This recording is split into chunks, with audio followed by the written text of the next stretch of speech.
bower of bliss, and Phaedria's happy isle, could picture this.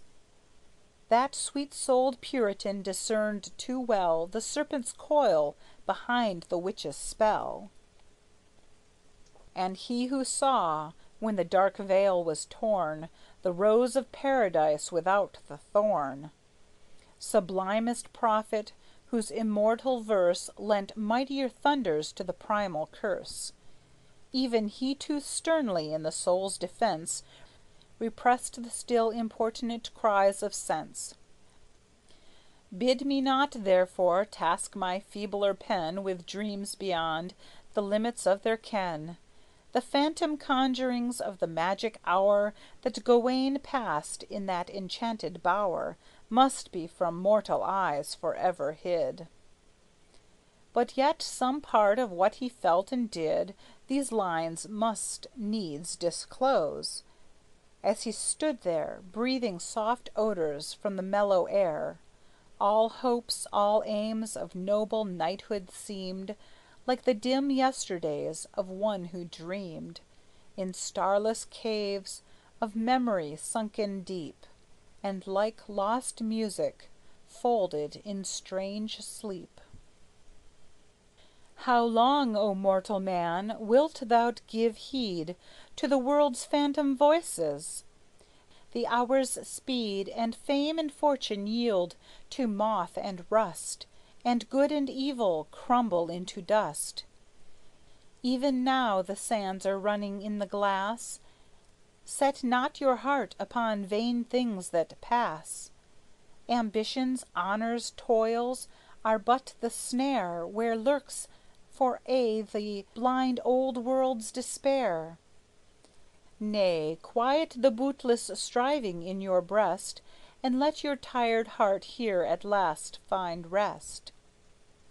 In vain have joy, love, beauty, struck deep root In your heart's heart, unless you pluck the fruit. Then put away the cheating soul's pretense, Heap high the press, fill full the cup of sense, Shatter the idols of blind yesterday, And let love, joy, and beauty reign alway. Such thoughts as these, confused and unexpressed, Flooded the silence in Sir Gawayne's breast. Meanwhile a brazier filled the scented air With wreaths of magic mist, and he was ware That the mist drew together like a shroud, And then the veil was rent, and in the cloud Stood one who seemed in features, form, and dress The perfect image of all loveliness. The wonders of that vision none could tell, Save one whose heart had felt the mystic spell. Once and once only in the golden days, When youth made melody for love's sweet lays, In two dark eyes, yet oh, how bright, how bright! I saw the weakening rapture of love's light, And in the hush of that still dawning heard From two sweet trembling lips love's whispered word. The twilight deepens when the sun has set, And memory golden glories linger yet; But these avail not. Though my soul lay bare, With all those memories sanctuaried there, That spell was human; but the unseen power That wove the witchery of this fairy bower In Gawayne's heart such subtle magic wrought, That past and future were well nigh forgot, And all that earth holds else, or heaven above, Seemed naught worth keeping, save his dream of love. And now, as the strange cloud of incense broke, The vision, if it were a vision, spoke. If it were speech that filled the quivering air With low harmonious music, let none dare In the rude jargons of this world to fashion That sweet, wild anthem of unearthly passion. Could I from the broad billowing ocean borrow Of Tristan's love and of Isolde's sorrow, The flood of those world darkening surges, wrought With thoughts that lie beyond the reach of thought, Might bring me succor where weak words must fail. But Gawayne saw and heard, and passion pale Shrank back, and made a darkness of his face, As though the unplumbed deeps of starless space Could quench those lustrous eyes, or close his ears To the eternal music of love's spheres. But the voice changed, and Gawayne, listening there, Heard not a heart's low cry of wild despair. He turned again, and lo! the vision knelt, And drew a jeweled poniard from her belt, To arm herself against her own dear life. But as she bared her white breast to the knife, He started quickly forward, and he grasped The hand that held the hilt; and then she clasped Her soft arms around his neck, and as their lips Met in the shadowing fold of love's eclipse, All earth, all heaven, all knightly hopes of grace, Died in the darkness of one blind embrace.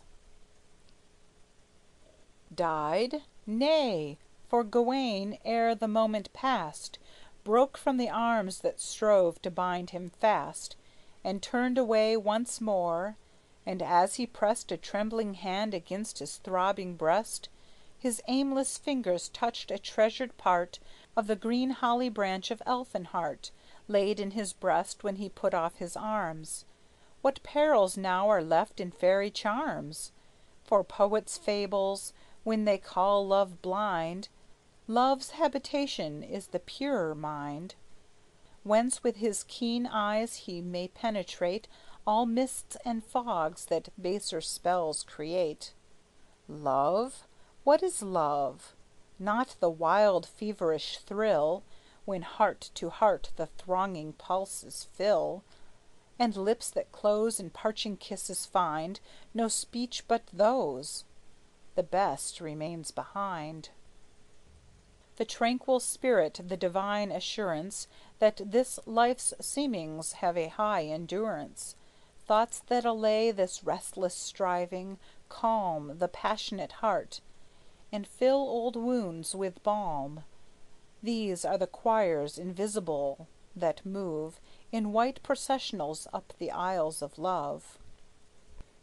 Such love was Gawayne's, love that sanctifies The heart's most secret altar; and his eyes Were opened, and his pulses beat once more Their old true rhythm; and so the strife Was o'er, and all the perilous wiles Of magic art Were foiled by Gawayne and by Elfinhart.